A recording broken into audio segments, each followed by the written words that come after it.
This week, we're talking about the movies Regretting You and Queens of the Dead, and the TV shows The Chair Company and The Last Frontier. For wrestling, we're talking about the most recent episodes of SmackDown from the 24th and Raw from the 27th. This is We Should Pod That, episode 11. We should watch that with Ashley and Sushi. Feel the vibes, it's a night so lush. All right, Ashley, what do we have for looks this week? Hey, Sush. So for this week, we're going to start with Regretting You. Now, real talk, guys, we saw this movie because, one, it looked like it could be funny bad. And two, AMC had an event where they gave out necklaces and posters. The necklaces are pretty chintzy. So Regretting You, it's a romantic drama from the director Josh Boone, screenwriter Susan Martin, based on Colleen Hoover's novel.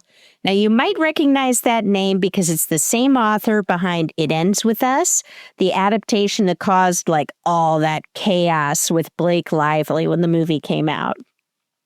The IMDb plot summary here on this one says, it's kind of weird the way they wrote it, but I'm just going to read it. So, centers on the strained relationship between young mother Morgan Grant and her teenage daughter Clara, exacerbated by Morgan's husband's, Chris's, tragic death, forcing them to navigate life's challenges together. Okay, that's not the best synopsis. Basically, you got a mom and a daughter. The mom's husband died, and it turns out that she was boinking. I'm using the phrase boinking. That's fine. Her sister. And her sister died too. And meanwhile, the daughter has a budding romance.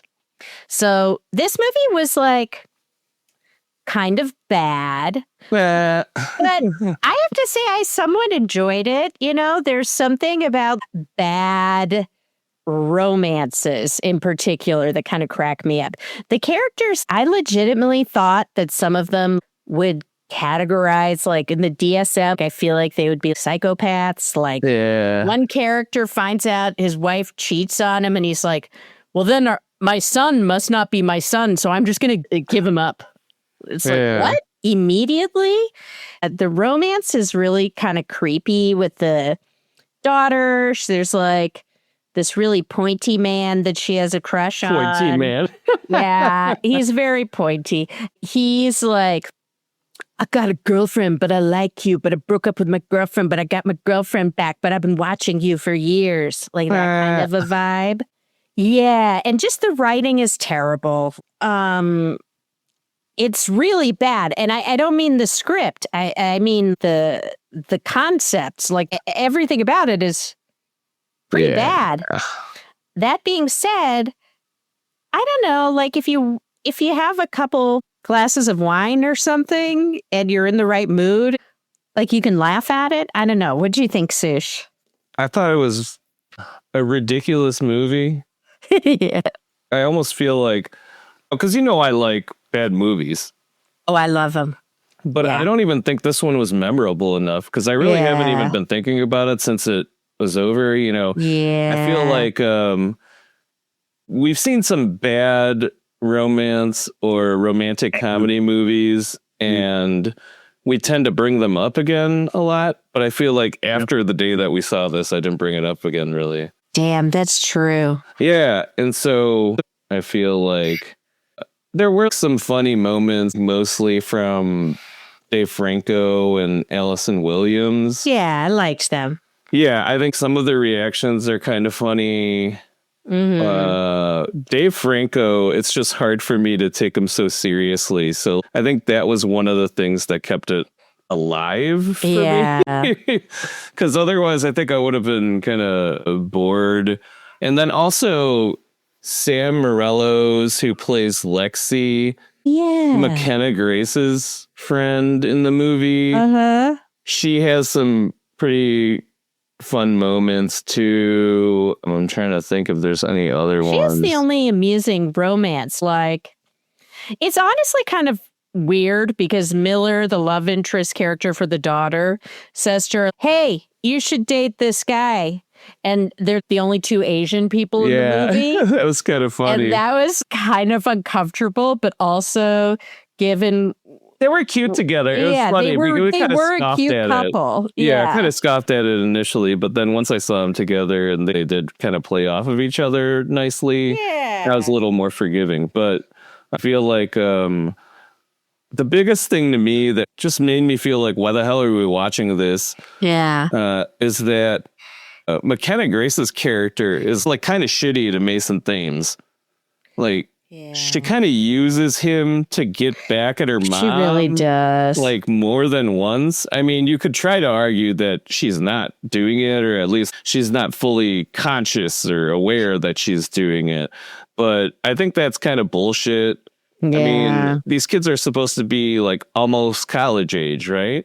Yeah, they're about to graduate, or at least they're they're at least talking about college plans. So what the hell? You should know a little bit better than to do that. First of all, McKenna Grace, she doesn't seem like she was raised improperly or anything like that. Her mom's protective, but that's about exactly. it. But I think she's overprotected. That's what she even like mentions that. But the thing is, they try to illustrate Mason Thames' character as like a potential bad boy because his dad went to prison or something like that. So what? Yeah, so it's like that doesn't mean anything about the kid. That's all they have to worry about in this little town. Yeah, it's like one way or another usually with the kid. And I don't think for him that made him bad. I think he kind of uses it to his advantage to look cool. But I think deep down he's a nice guy because he's genuinely hurt when McKenna Grace uses him.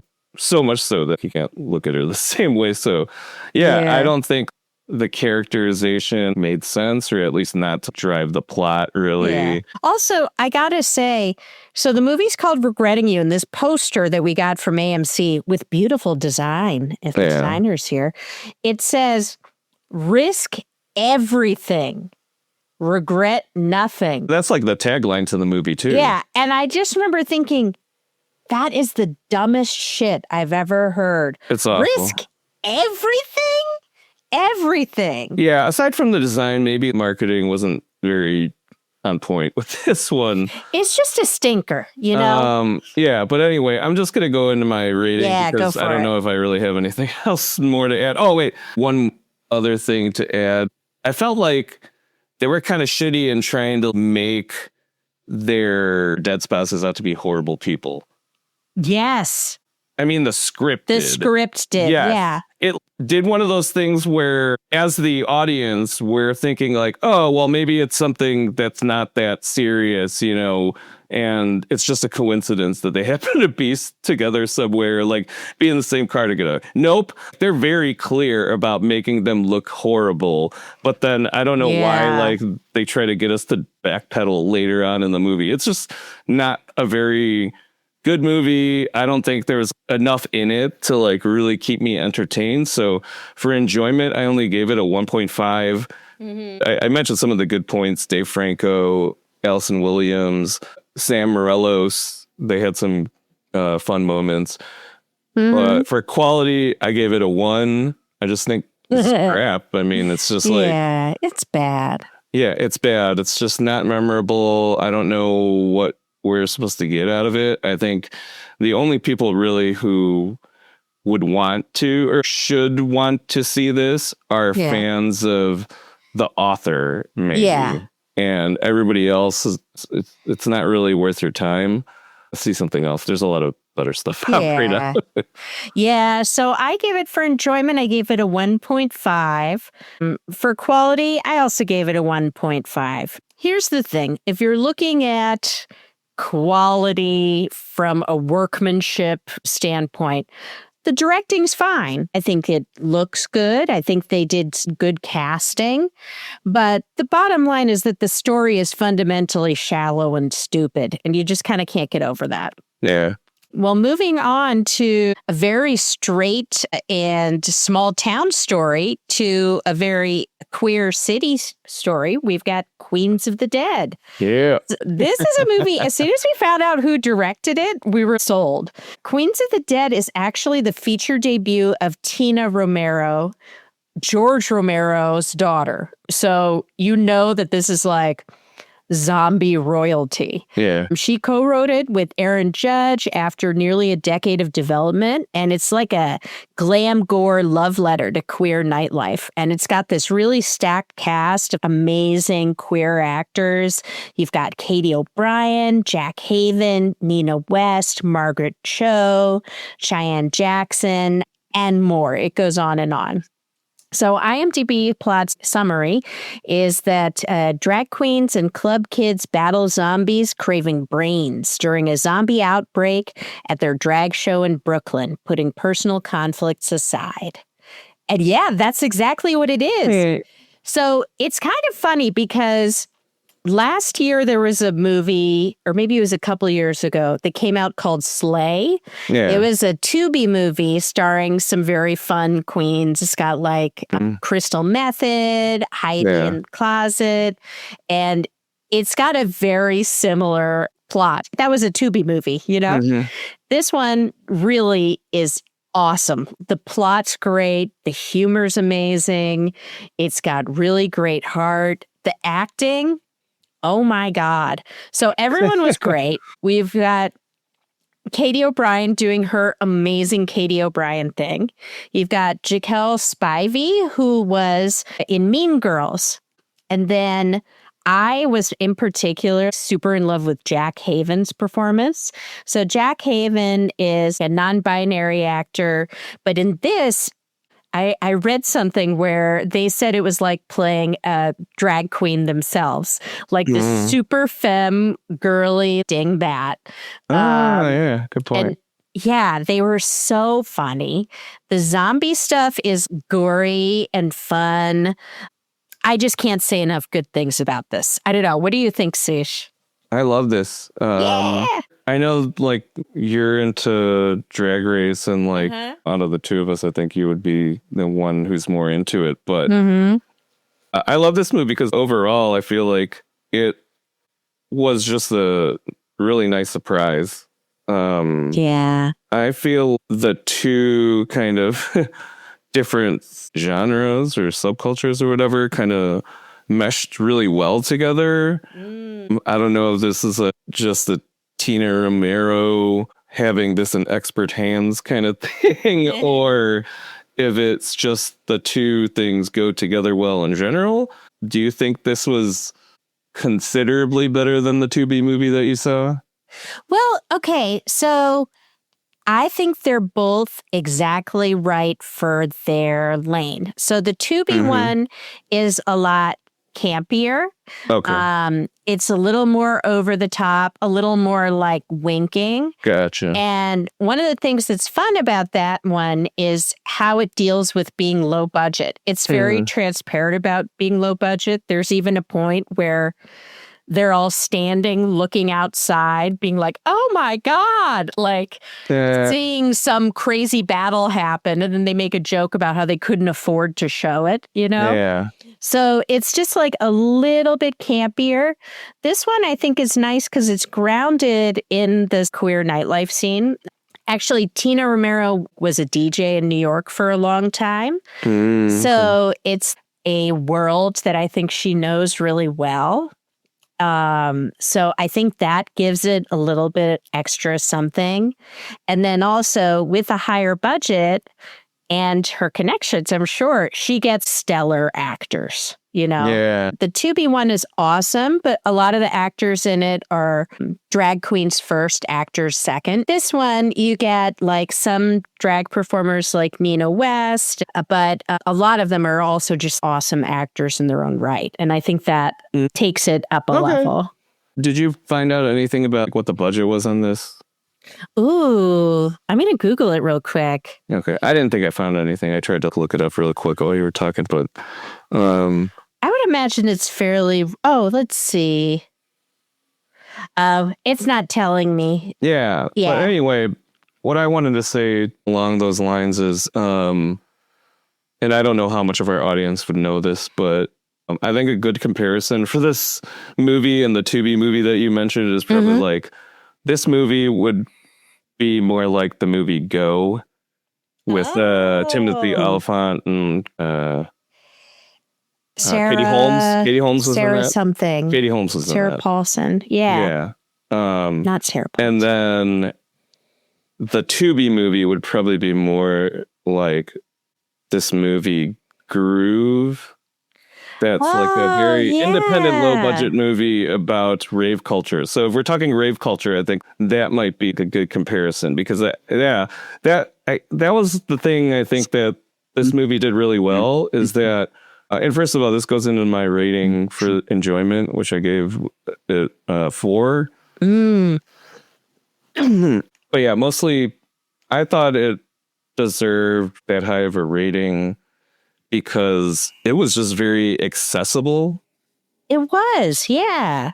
I read some articles that said that Tina Romero's intent, I don't know if it was her or maybe somebody else who was involved with the movie, but anyway, they wanted this to appeal to both zombie movie fans and to drag fans. And you could be a fan of either of those things and find something in this that you would enjoy, but they were hoping that you could also enjoy the aspects of the other thing as well. So I did think it did that really well. I'm not a huge fan of either of those, but I think it was just really enjoyable considering even somebody who's not a huge fan of either of those things. It was a really well-made movie. Yeah. Like, I don't think it ever gave me the impression that there was anything low about the quality. I think it was right on point with what it was trying to do.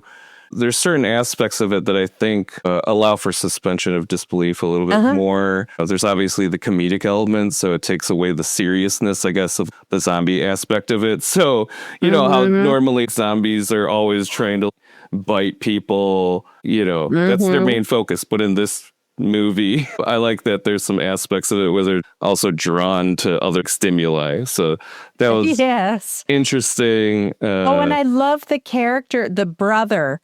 There's a brother-in-law character who seems like he doesn't understand what's going on in queer culture, but he's very hapless. Right. And he's down, he's a good person. He just is confused by the lingo. Yeah. I liked that too. No, I really like that too. And that goes into my quality rating for it, which I gave was a 3. This movie did blow me out of the water, but I think the quality was good overall. I think there's definitely aspects of it that are well thought out. Like the brother has a bit more depth to him than you would think. He's not just a brother whose sister is a lesbian. I think that he might kind of be bigoted, but then the more you get to know him, the more you realize he just doesn't like feeling dumb or having to learn things or something like that.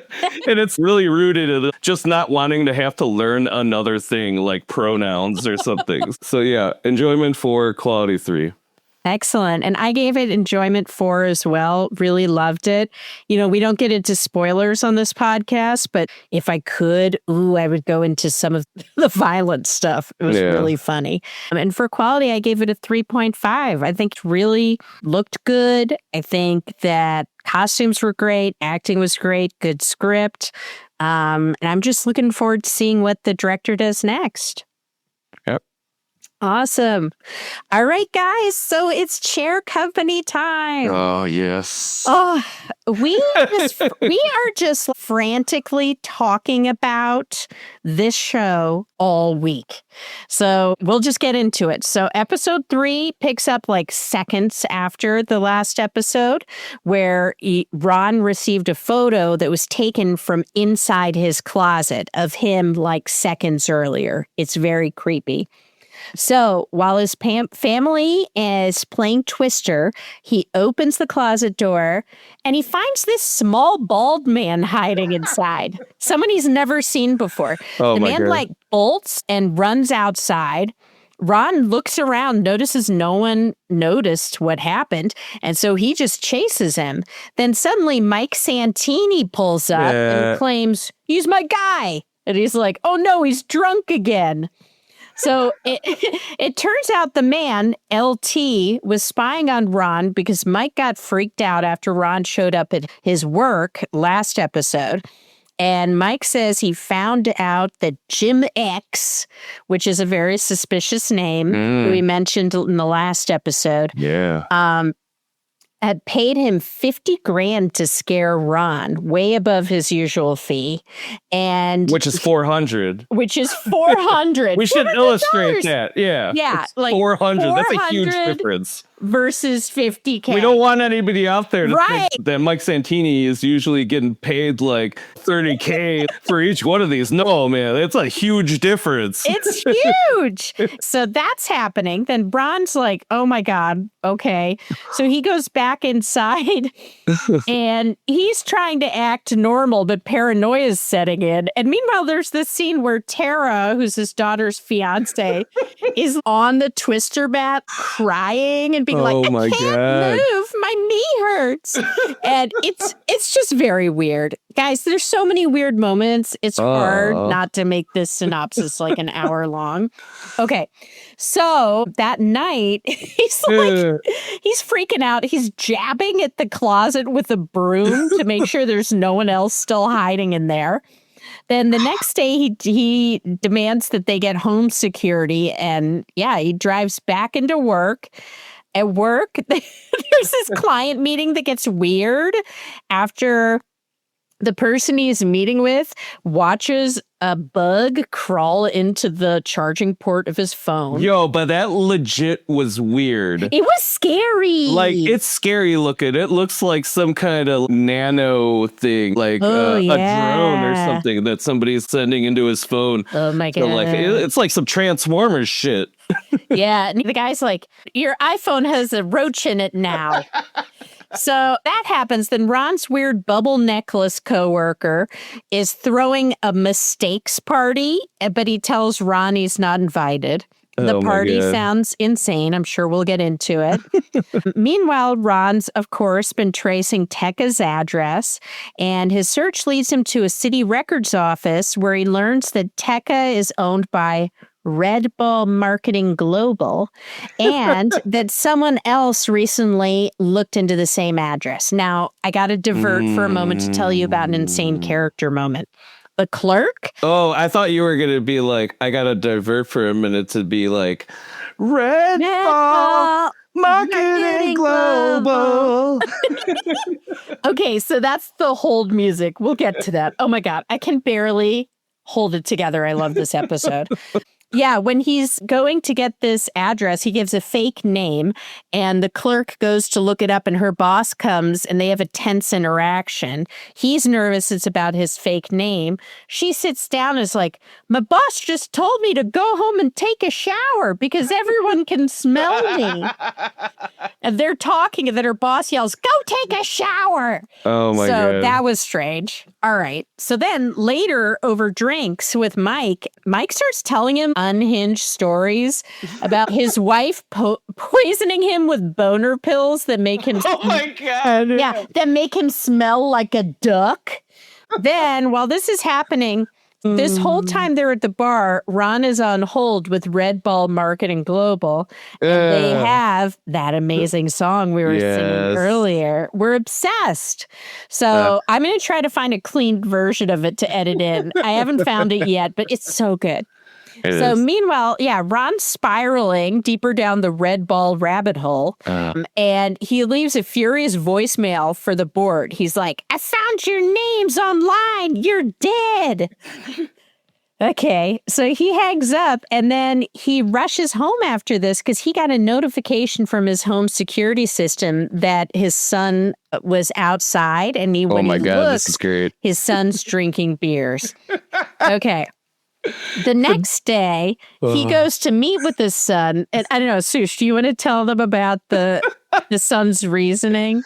I don't know. You could tell that part. I just want to tell that specific part about the 4 beers. Yeah. So he meets with him the next day, and his son's like, well, Sometimes I sit in my room and I drink 4 beers and I listen to Abbott and Costello and I think they're so lucky that they found each other because they're so different. Oh my God. Yeah, he's like, don't tell mom. And Ron's like, okay. Now, meanwhile, at work, the football controversy from Ron's TV episode explodes. So when he was on the TV show, the host asks, hey, they've got the Football Hall of Fame here. Is there going to be anything football themed at the mall? And he laughs and says, no. And then this causes an uproar in the community where like an old football player is on the news crying about how football should be involved in the mall. It becomes a whole thing. And it's crazy. Then Mike finds the man who Ron had gotten his name when he was at the clerk's office, had accessed the Tekka address and found it out. So they go to this guy's house. They knock on his door. He's like, no, I don't want anything to do with it. And he drives off, goes somewhere, and they just break into his house. They find a pile of papers about Tekka. And then they see an old woman on a pile of garbage, basically. It's like a hoarder's place. And she's just like, popcorn. I want popcorn. And they look at her and they're like, you already have popcorn. She has like a handful of popcorn in her hand. Okay, so that's bizarre. So they grab what they can and they flee. And then when he gets home that night, Barb is sitting there drinking wine and she confronts Ron. She's like, are you doing Jeep tours again? He's like, no, I'm not. She's concerned because she can tell something's up. And this guy, instead of coming clean, which like, I kind of get why. Like, how could you say all the things that have happened and have someone believe you? It's all insane. But he covers by blaming the son's drinking, saying he's been really upset about it. And for now, she buys it. Okay, so the next day at work, Ron's boss insists that they add a football theme to the project, but Ron refuses. So they're in this meeting with all these people. Ron has been so proud about being the head of this project and having complete creative control. And they're all like, why don't we have a football guy that points to the different stores? Like they have all these idiotic ideas. Meanwhile, he sees the guy whose house they broke into is in the office now. So he goes talk to him. The guy's trying to get the papers back, and he discovers that the guy worked for Tekka for 4 days. They made him work in the nude, and his job was removing chair parts and putting other chair parts on. Okay. So Ron somehow manages to pacify him for now. He returns to the meeting with his boss. He makes a impassioned speech about wanting to, make it not football themed. And his boss tells him no, and then kind of gives him a dressing down. It's not great. So then his phone buzzes. It's another security alert. The camera feed now shows a chair outside his front door. Then a hooded man in a plastic Jason mask gets into the chair and he stares into the lens and then slowly starts like shaking his head, getting faster and faster. Oh my God. And then the episode ends, guys. What is this? This is amazing. Oh my God. Tell me, how are you doing with this episode? What did you think? Well, I mean, it goes without saying, I love this show. Yes. So I'm just going to get past that part real quick. Right. But this would be week 3 of what I am now dubbing Is Ron Crazy? Ooh. This week, I started feeling like he might be crazy, but I ended up kind of like analyzing a bit and I'm like, okay, it's still kind of justified. It makes sense for somebody who's having to deal with such crazy stuff. Like it's like escalating, when he's not doing anything really other than like trying to look into it. But I'm just going to read through some of my random notes about this. This show packs so many stupid details. Oh my God. Within like a 30-minute window. Mhm. The mistakes party, yeah, I Oh my agree. God. That was like a horrible idea. It was an HR nightmare waiting to happen. The other thing, so he finds out about Red Ball Marketing Global. Mm-hmm. And he sees the pictures and everything. He sees the red ball that he saw when he went to Tekka. And it's like, okay, that's cool that it was used as a thing for this marketing company, but why is it still inflated? Why? Why is it just sitting there inflated? And you'd think that if this company had closed down, even within like, I don't know, maybe a month, that thing would have been a little bit more deflated than what it was. But it was like fully inflated, like somebody was maintaining it or something. Pumping it back up. Yeah, I know. Let's see. What else? What teen listens to Abbott and Costello? Oh, I love that. Period. See, I love it because I'm pretty sure I watched Abbott and Costello. But I'm saying like nowadays, like it makes sense for us like as teenagers back in the 90s, but like for kids now, how would you even know? Like what context would you have for Abbott and Costello? They're not even around in any sort of medium that young people would go through unless they like go into some weird rabbit hole on YouTube or something. Now I want to look on TikTok and see if there's like a whole who's on first meme. You know? Now I'm kind of interested in finding out if maybe we're just, unaware of this new teen trend of Abbott and Costello fans. Oh my God. Let's see what else. The casting is incredible. The little guy is amazing. Yeah, that's great. But why nude to do chair stuff? I gotta know. Like, I understand that in the context of like, would they have people in a drug business and they're not allowed to wear clothing because they're worried that they could be smuggling some of the drugs out for themselves. But this is Tekka. And given what happened around, these chairs don't even they're not even good quality. So why the hell would he want to this guy would want to steal parts? It's beyond me. Oh my God. And then my last note is just, man, those Jeep tours must have been awful because let us revisit last week's episode where Ron yelled at his wife multiple times over like nothing and she was not fazed at it at all. But like she sits him down to like have a talk with him when she thinks that he's starting up the Jeep tours again. Like it's the worst thing that could ever happen. I mean, either she's messed up or something serious happened during the Jeep tours era in his life. Yes. Okay. Now I'm so sorry to take us a little bit off topic, but I just was thinking, boy, the creator, Zach Cannon, I wonder what else he's done. Sush, he made a TV movie called Fabergé Egg Cop. Oh. A police officer gets a new body made out of 10,000 Fabergé eggs. Oh, no. But it's extremely fragile and has a backpack full of Fabergé eggs to throw. Oh, my God. So that's the kind of creators we're dealing with here. Okay, well, that's anything could happen. Yeah. Oh, my God. I can't wait for next week. Okay. All right.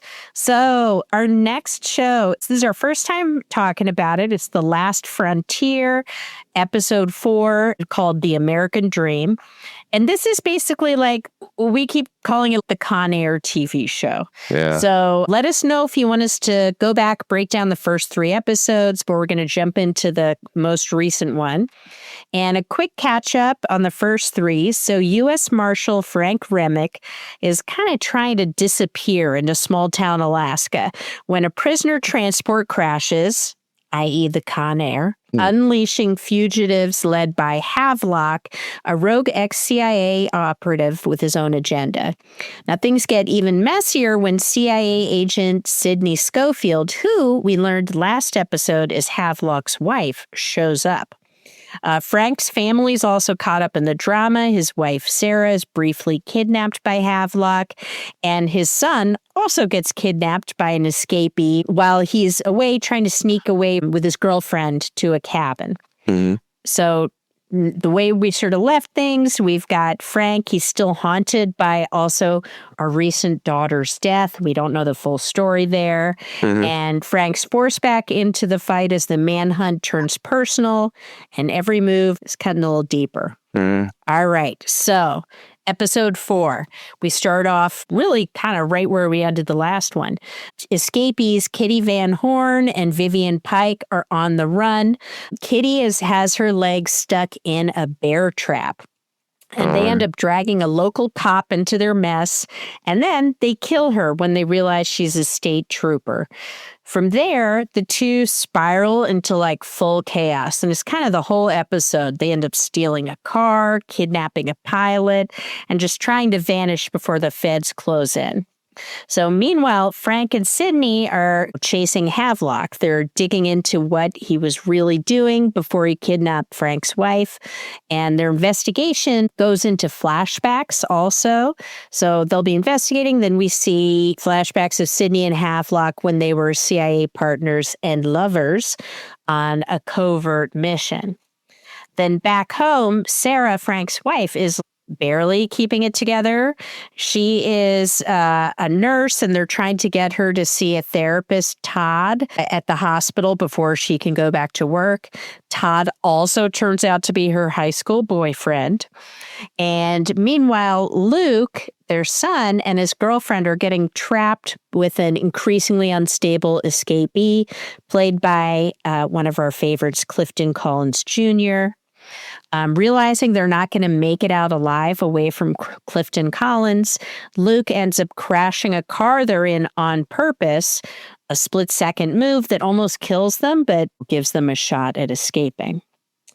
Then things kind of come to a head when Frank and Sydney track the fugitives to a remote airstrip. Kitty is like not doing well. She is dying, and she's trying to get away, but she's barely able to move. And Frank tries to take her alive, but then she lunges at him, and Sydney takes a shot and kills her. And it's kind of this brutal moment that leads to the core question of the episode, like why Frank keeps risking everything for people who wouldn't do the same for him. And he and Sydney talk about it, and his answer's pretty simple. He says it's community. You know, in a place as rough as Alaska, you have to keep your neighbors close because one day you're going to need them because you're out in the middle of nowhere and you need help. So they have this talk, and then by the end, Sydney finally admits to him, yes, I'm chasing Havelock, but I still love him, which I don't know why TV has so many conflicts of interest. You know, you'd think they would get this out of the way at the CIA. But then meanwhile, Frank learns that Vivian, the escapee from earlier, who was a grifter, used Kitty to get a deal so she could get out of her remaining prison sentence. And then she also steals Kitty's money, which she had kind of squirreled away from her crimes. When Frank confronts her, Vivian reveals that she saw Havelock 2 days ago, and he said he's headed to Fairbanks to meet a contact who landed in Alaska before the crash, hinting that, the whole crash itself was planned. And as everything starts to unravel, we cut back to his son Luke, who's bloody but alive, crawling from the car wreck that should have killed him, only to realize that Clifton's still alive, but they just get away from him as quickly as they can. And then the episode ends. So yeah, what'd you think, Sush? I thought this episode was good, but I don't feel like it was as strong as some of the earlier episodes. One of the things that I've kind of noticed just overall from the first episode, right? I feel like this show is kind of a roller coaster when it comes to how the plot or the pacing is or the mood. I guess the best way to describe it is I feel like it kind of alternates between episodes that feel very tense and there's a lot of action happening, but we're asking a lot of questions because there's just action happening. We're not getting a lot of answers. We're coming up with questions more than answering anything. But then we'll alternate to an episode that feels more relaxed You know, we get some answers, maybe some backstory. But I feel like it's weird because it's been that way, even though we're only 4 episodes in. Yeah, now that you mention that, it is sort of a little that back and forth. And this one almost has a bottle episode feel at first because it's so much focused on Kitty and Vivian, who we've only seen as side characters until now. And sort of their story is kind of the through line throughout the whole thing. But even with their story and how scary they're supposed to be, or at least Kitty is supposed to be as a criminal, I don't get the same feel from it as some of the other moments that civilians or our main characters working for the authorities encounter the criminals. I feel like in the last episode, definitely, like a lot of tension when that stuff was happening. Standoff vibes and that. But I just feel like this episode, it was pretty calm. I mean, the Kitty situation feels like it got resolved pretty easily. Yeah. So, considering that they come to a realization that Vivian has kind of been gaming the system or the situation for herself, they don't really do anything about it. Like, they don't really react too harshly, It's like they're pretty lax about it. I don't know. It's just a little strange because I feel like I would have been a little bit more frustrated because she's getting off on all this stuff happening. And it's like, I don't even know if they addressed the money issue. Like, did they address the fact that she probably knows like where the money is? They're just stashed? Like, oh, she got the money. Yeah. It's like, so what? Now she's going to be reported to someone then. Well, the thing is, okay, so now you're just going to let her go knowing that she has access to this money? You're not going to do any sort of search to try to potentially find, because it's like in the show, we see that Kitty was hiding probably like a USB drive or some type of storage device for a computer in her glasses. So it's like, if they search Vivian properly, they're going to find that. So yeah, really? Like what? Yeah. Like what are you supposed to, I just didn't understand why it was so relaxed. And that's why I feel like overall, this show is enjoyable, but there's definitely some plot holes or things that make you wonder if it's a conscious decision to do this, like up and down, or if it's just the way that things pan out. So I like the story. I like the acting. I think that an aspect of it that at least makes you want to continue watching it is that they're good about like introducing some secrets and then revealing what's behind them in backstory. So it's not one of those shows where they're holding all their cards until like the last episode or anything. At least that's the good part of it. But like I said, the pacing seems kind of weird. It's a little up and down. So I guess if the next episode feels really tense and there's a lot of action that happens, then maybe it'll be confirmed. Think that, it'll be confirmed. So, and I have to just put in my one complaint. His wife drives me fucking crazy. I don't think that character's needed to be like that. Like, she gets kidnapped and she refuses any medical care. You need medical care to make legal claims. It's like basic paperwork stuff. Yeah. It's not like you're being tough and cool to not do it. And she's sort of like that about everything. Well, I feel like that's the same with Jason Clarke's character. Yeah. Like, these characters are a little bit extra. We have to say that because they upended their entire life over something that happened that I'm not saying that it's easy for parents to deal with the death of a child at all, but they upended the entire way of life that they knew and went to something completely different. At least you get the impression that these people are not really put together that well, if you're trying to believe that these characters are flawed people, I guess. Yeah, and I almost wonder if there's something about the community in it, because it took place and they were in Chicago. If like their community in Chicago thought they were we don't know what happened to their daughter, but I do wonder, why would they need to escape to Alaska? Exactly. And it makes you wonder if like they thought they were to blame or something like that. So I'm hoping that when we learn more about what happened there to their daughter, it'll explain a bit more of why they are the way they are. Yeah. So yeah, it's an interesting show. Love the concept. I'm looking forward to seeing if your theory is correct next episode. Cool. Awesome. So that concludes our looks for the week. For look ahead, this week we're planning to see Anniversary, which is a dystopian political thriller.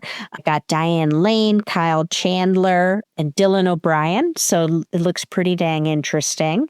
And then we've got Begonia. Now, we have never seen a Yorgos Lanthimos movie, but we hear they're insane.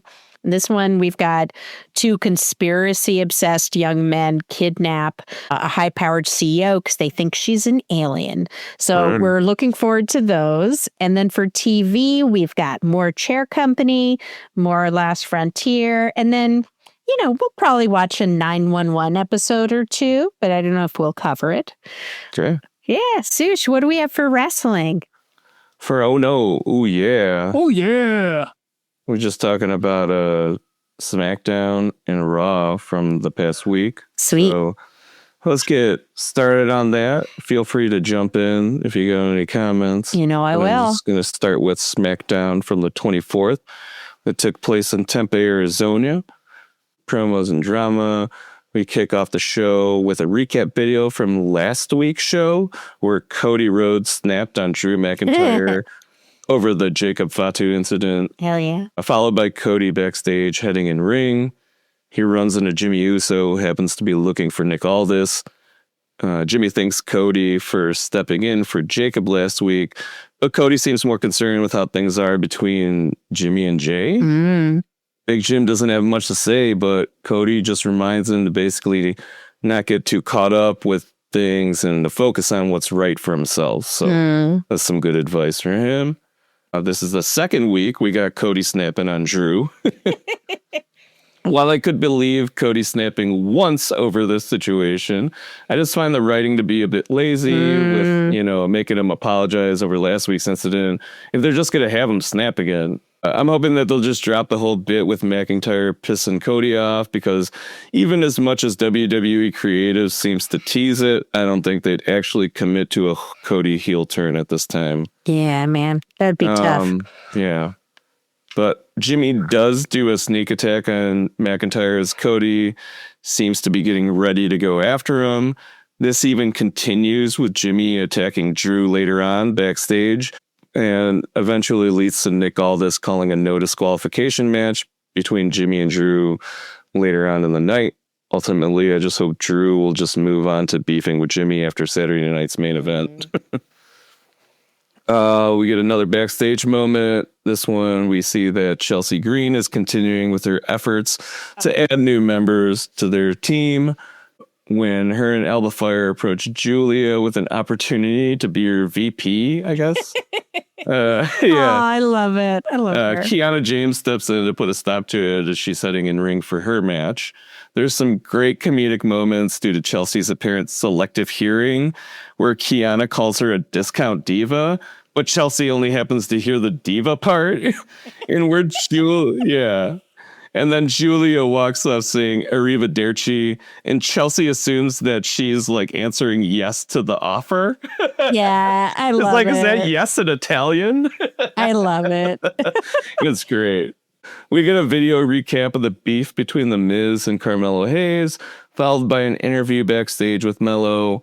It sounds like he's been ready to drop this conflict because he has a lot of respect for The Miz and wants to move on with his career. But he gets interrupted by Kit Wilson, who apparently is still going around trying to find opportunities to call out toxic masculinity wherever he sees it, which is really just a setup for a match between these two guys next week. Do I care? Probably not. We get another dumb backstage spot reminding us that other tag teams exist on the SmackDown roster that aren't the Wyatt Six nor the MFTs. Fraxium stop Dragunov after his match, and they ask if they can challenge for the U.S. titles too. And he tells him, yes, even tag teams can. Okay. But then DIY appeared to mock how Fraxium are always looking for the next challenge. Like, that's a bad thing somehow. Yeah, really. After DIY leave, for some reason, Tamatanga makes some threatening hand gestures and grunts at Fraxium. Just leaving them looking puzzled. I don't know what the point of that was, but it was kind of funny, I guess. I was about to settle in for a fun backstage interview with Charlotte and Alexa at one point, but unfortunately it got interrupted by Nia Jax trying to imply that their alliance is going to be short-lived. Charlotte and Alexa both basically give similar responses that people change, but Alexa goes the extra mile and tells Nia if she wants to meet with the old her again, she's welcome to have a match with her next week. There's not an official confirmation, but it looks like the two of them should be having a match next week in order to try to keep Nia relevant. All right, let's move on to the matches. Yay. First one is Shinsuke Nakamura and Rey Fenix versus JC Mateo and Tamatanga with Solo Sikoa, Talatanga, and Tangaloa. So did WWE just decide to put hard separation between Solo and the Usos as far as like acknowledging their family? Like, I get that Solo and Jacob have beef, but I don't know. For most people, I'd assume that addressing someone attacking your family member would way outweigh like any existing conflict you might have. Like, yeah, really. So even if they like didn't have them make up, I think Solo would have at least had something to say to Drew about like the Jacob incident. Shit, if they really wanted to, they could have had him become even more of a heel by siding with Drew or something like that.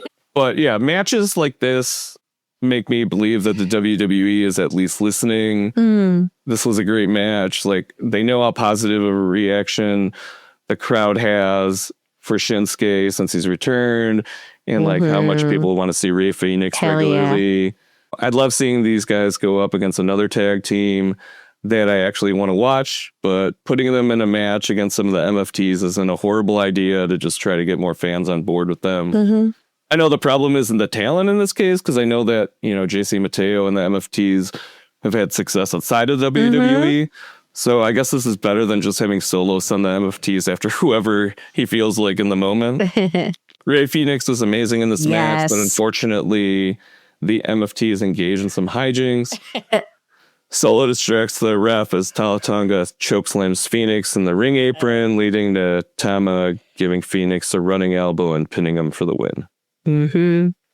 Moving on to Tiffany Stratton versus Kiana James with Julia. I know I don't got Kiana James's outfit, but I think this but I think this is the first time I've really seen her in action, and damn, like, she's pretty good. I honestly thought she was more exciting to watch than Tiffy in this match, and I wouldn't have minded her winning, but obviously, you know, that wouldn't happen. Tiffy wins, and as expected, Julia attacks her. Jade Cargill's music hits, and she runs in to help, taking care of Julia and Kiana for her. But then, after helping Tiffy up, she ends up turning and attacking her. Tiffy spelts in the ring, and Jade picks it up, looks at it with an evil smile on her face before heading backstage. If there's one upside to Jade's head injury, it's that it's left her with a really gnarly scar. It looks so cool, guys. Yeah, I usually don't like when WWE does a hard pivot after an unplanned incident. But I think this whole angle they've brought back Jade with just works. Yeah, even the backstage moment following this where she's interviewed and basically just says she's no longer waiting for opportunities and just taking them seems natural and believable, because it does kind of seem like, you know, she's been trying to help out her friends, but it hasn't been going too well for her in some cases. Next match is Ilya Dragunov versus Aleister Black with Zelina Vega. This is a U.S. Championship Open Challenge match because Ilya is now the U.S. champion. So I don't know much about Ilya, but I like him so far. There's a brief moment where he's talking with Sammy backstage, and Sammy's basically praising him. And Dragunov reassures Sammy that he'll carry on with the U.S. Championship Open Challenge. Kind of gave me some feels. Sammy was definitely that guy to prioritize opportunities for others, so it's nice to hear that Dragunov is not only honored to take it on, but let's see WWE Universe know this too when he follows up with an in-ring promo. So for this match, we get Aleister Black and Zelina Vega's couples entrance. Oh my God. Which has Zelina Vega crawling all creepy through the smoke. It's okay. I mean, I felt like I was watching it like a metal video from the 90s or something. Yeah. But this match was pretty much a Dragunov highlight reel because Black really doesn't get the upper hand for most of the match. It's not really until closer to the end where he lands a few successive moves, but eventually Dragunov gets a second win as he's about to finish off Black. Zelina interferes, but luckily the ref sees and ejects her from the ring. Immediately after this, Damian Priest music hits, and we see him heading towards the ring. It takes the sunglasses off to show us the damage from the fireball a few weeks ago. And this distracts Black long enough for Dragunov to nail him with the Torpedo Moscow after he turns back around, leading to Dragunov retaining. Priest continues to pursue Black after the match, basically just giving him a beatdown all around the ring. But eventually Zelina jumps on his back and goes after his bad eye, giving her and Black enough time to escape through the crowd. So, you know, creepy couple. Next match was the no disqualification match between Drew McIntyre and Jimmy Uso. Okay, this match was really fun, mainly because I'm sure I'm not the only one who wants Jimmy to get his anger out of the system via a beatdown of Drew McIntyre. McIntyre, as always, does a great job at selling, and Jimmy has a bunch of fun crowd interaction moments, and we get like a drizzling of some table and chairs action near the end. Not like a whole lot, you know, like a full on, you know, storm of it, but, you know, just a little drizzle. Jimmy puts Drew through a table, but unfortunately, when he tries to follow with a frog splash, Drew nails him midair with a chair, then finishes him off with a claymore for the win. Drew isn't done hurting Jimmy, though, and starts choking him out with a chair. Luckily, after some officials come out to help, Cody also runs out and goes after McIntyre, throwing him out of the ring, then running in to check on Jimmy. Unfortunately, Drew recovers in time and sneaks up on Cody, who turns around to get a claymore of his own. And the show ends with both Jimmy and Cody down, Drew kneeling over Cody, mocking him as it fades to black. So moving on to Raw from the 28th in Anaheim, California.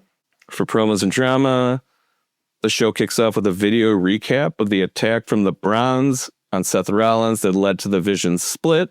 Then the number one contenders battle royal match from last week, where Jay ends up winning, and we found out that he's going to go up against CM Punk next week, or this coming weekend. This leads to a promo with the WWE Heavyweight Championship sitting on a pedestal in the middle of the ring, and Jay pacing around it, staring at it. Gets on the mic and welcomes everyone to Monday Night Raw.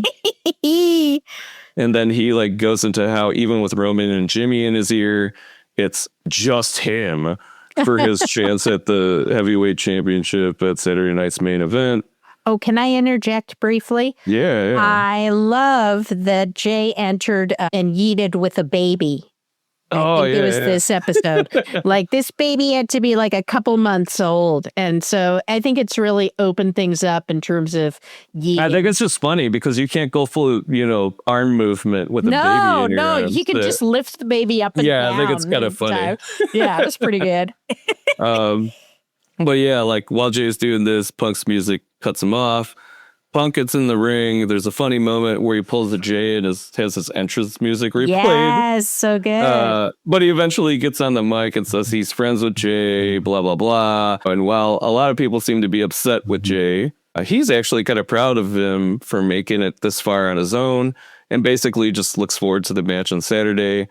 Jay at least looks a bit like anxious or unsure, but he does respond in like, it's a nice setup for Saturday, given how much drama has arisen between Jay and his family over his title ambitions lately. I thought it was a great promo. Yeah. Both guys did a great job. We get a backstage moment with the Judgment Day following a video recap of Finn Balor and JD McDonough losing the tag team titles to AJ Styles and Dragon Lee the previous week. Dom tells everyone they have a problem when really it's just a Dom problem. But that Penta and Rusev have a number one contenders match that night to decide who's going to be competing for his title at Saturday night's main event.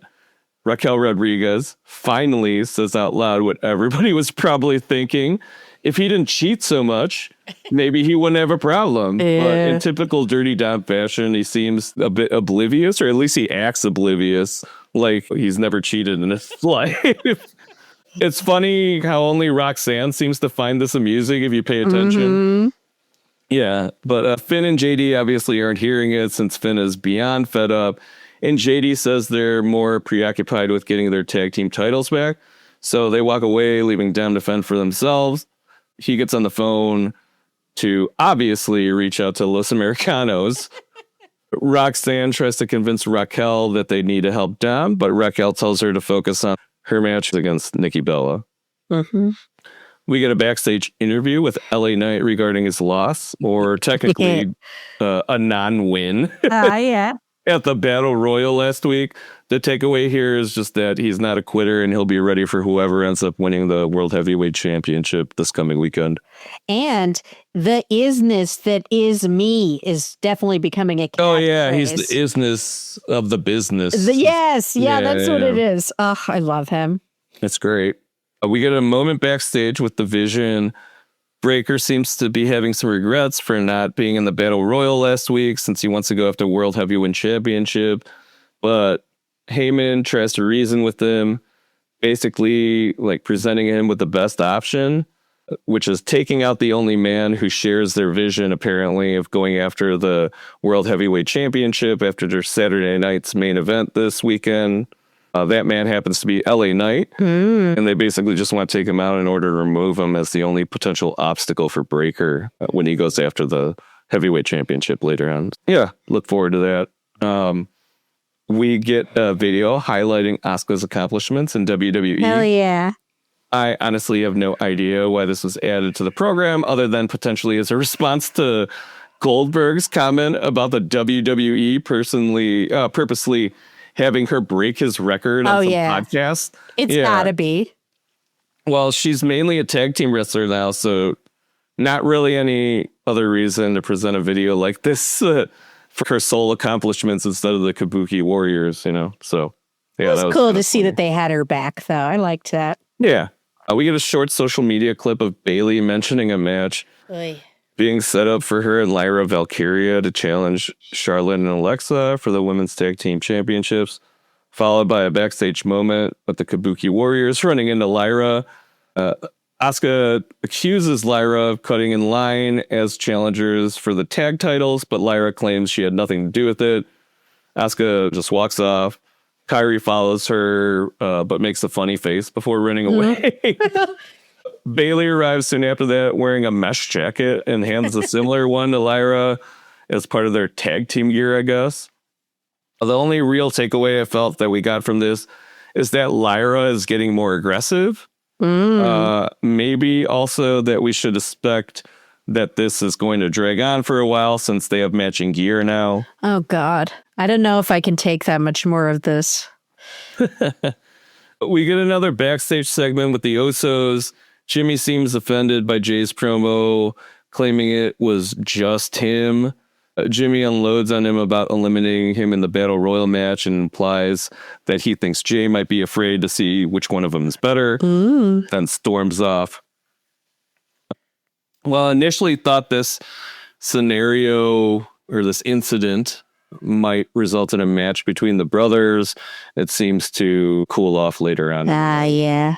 Wade Barrett comments on a video recap of Maxine Dupree and Becky Lynch's match from last week and ends off the part where the match ends in a disqualification when Becky attacks Maxine with her Intercontinental belt, saying, "This is what the top level is all about."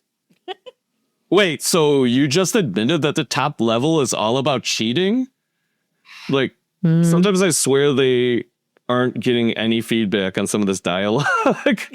Like, if they even ask for any at all to begin with, but that was just weird. That leads to a backstage meeting with Adam Pearce and Maxine. In an awesome moment for Maxine, she's told that if not for Becky's disqualification last week, she would have basically had 2 wins against Becky, qualifying her for a match for the Intercontinental Championship.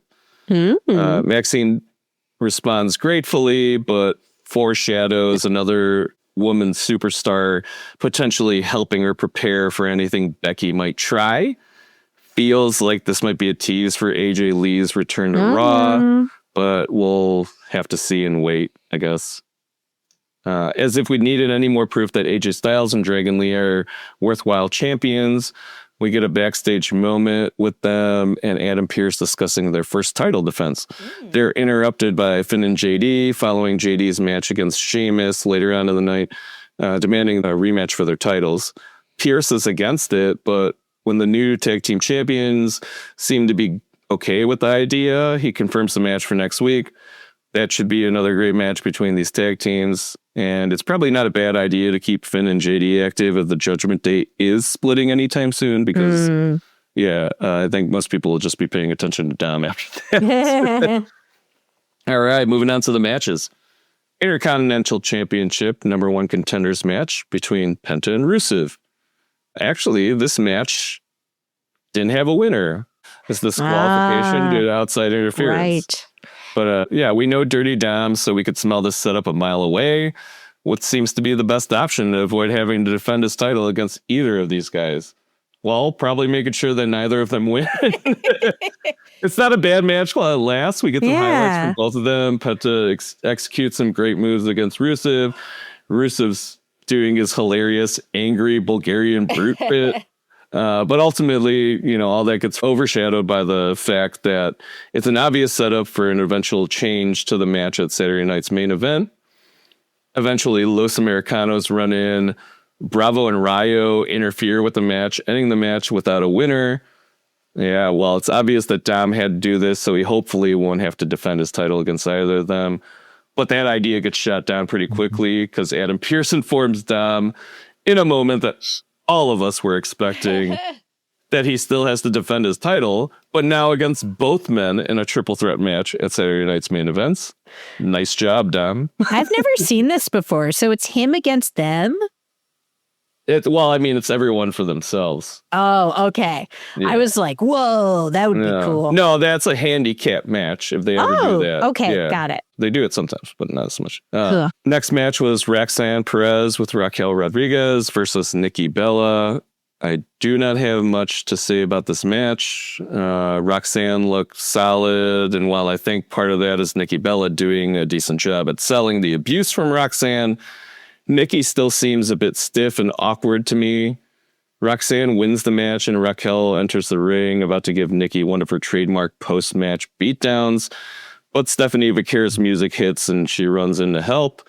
She stands face-to-face with Raquel in the middle of the ring. As a recovered, Nikki joins the stare down awkwardly from the side. It's really weird. Yeah. If you get a chance to see the footage, check it out. I'm not just saying it's weird. She just looks really awkward. Like it's very awkward, yeah. Yeah, but I guess they're really going to do this Vaquer and Bella tag team thing. And the rumor is Nikki's supposed to have a heel turn at some point. I just don't think I'm that interested. The sooner this whole thing is over, the better off I think Vaquer will be, and we'll all be. Yeah. As someone who admittedly sees many of the past eras of WWE through rose-tinted glasses, I typically do enjoy seeing like wrestling superstars from the past, but I just don't know if I need to see basically the same Nikki Bella from the Divas era. Like, no offense to her, I just feel like right now fans expect more in regard to like wrestling ability and talent in the women's division, more so than I can ever remember. So without some improvement in that area to get her to at least like AJ Lee level, I don't know if she's going to fare too well this time around. Yeah. But I guess guys still think she's hot, so whatever. And she got new ring gear this week, so I guess that helped her out. Whatever. Yeah, I guess. I just hope that maybe seeing Vaquer in a tag team will get to know her a little better. I feel like I want to know her personality a little more, but we'll see. All right, moving on. We got Braun Breaker versus LA Knight. Yeah. This is probably my favorite match of the night because I highly rate both of these guys. And they didn't at all disappoint. The pace was fairly consistent. They felt evenly matched all the way up until the end. I actually thought Knight was going to walk away with the win because he took care of Bronson Reed, seemed to weaken Breakker to the point where he was going to finish him off with an elbow drop, but Breakker acted quickly and avoided Knight as he leapt off the top turnbuckle and delivers a spear to him, finishing him off to get the win. I'm sure it's not a surprise to hear that up until this match, I thought the effort to push the bronze felt kind of rushed. Even understanding like the real life events that were leading to it, I felt there were better ways to kind of lead to this takeover. But at least this match did a lot to make me feel more satisfied with like the direction. Specifically, I just appreciate that they had Breakker get a clean win and didn't follow up with like unnecessary beatdown of an already defeated opponent. It really feels like WWE is trying to make a statement about Breakker's ability at this point. So that was good. Moving on, we get JD McDonough versus Sheamus. So they gave Sheamus a match to get back at the Judgment Day for keeping them from being able to have a chance to win the Battle Royal last week. Like, I don't remember it being that big of a deal. Like, but whatever. Like, I don't care because we basically have a chance to watch Sheamus beat up on JD and Finn. Not too much substance here. It's a fairly comedic affair. Match as Sheamus, so obviously there's some random shillelagh involved. Unfortunately, this time Finn gets to use it on Sheamus, allowing JD to bust a Spanish fly on Sheamus off the top turnbuckle to get the win. Ashley, I remember when we were watching this live, you're like, wait, are all these guys Irish? And I wasn't sure at the time, but like, funny thing to note, when I did my rewatch, actually Wade Barrett did make a comment about Sheamus beating up on his fellow countrymen. Oh, okay. All right. So, yeah, it was pretty hilarious. They should have him do a Donnybrook. Ye old Donnybrook barrel match. I know, that would be awesome. Like, why do you have a Donnybrook match against the Roosters, right? Or whoever. Like, why don't you have one against other fellow countrymen? Yeah, man. Anyway, the last match of the night, WWE Women's Tag Team Championship match between Charlotte Flair and Alexa Bliss versus Bayley and Lyra Valkyria. We get a brief backstage interview with Charlotte and Alexa leading into the match, touting their accomplishments as a tag team. They're soon interrupted by the Kabuki Warriors, Asuka claiming they should be the ones in the title match against them tonight, saying they're better than Bayley and Lyra and them. So, that's an obvious setup for a future match, but at least one I'd be down to see. Kyrie, of course, caps everything off with a humorous moment where she just opens her umbrella at Charlotte and Alexa before walking away. It's kind of funny. There weren't any outstanding problems with this match wrestling-wise. However, it was long as fuck, and I'm not really sure if I needed to be watching something this long, since I don't feel like any of the three storylines that it touched on needed additional support or would have really benefited from it in any way. Just to cover that stuff, Charlotte and Alexa are great as a tag team. Barrett is Captain Obvious when he states that both of them are having amazing solo careers and have found a way to fit together to become an incredible, successful tag team. Okay. Bayley's crazy and Lyra is getting more aggressive. Yep. We know that's what you want to drive home, but neither of these ladies are unfortunately making it happen in the acting department.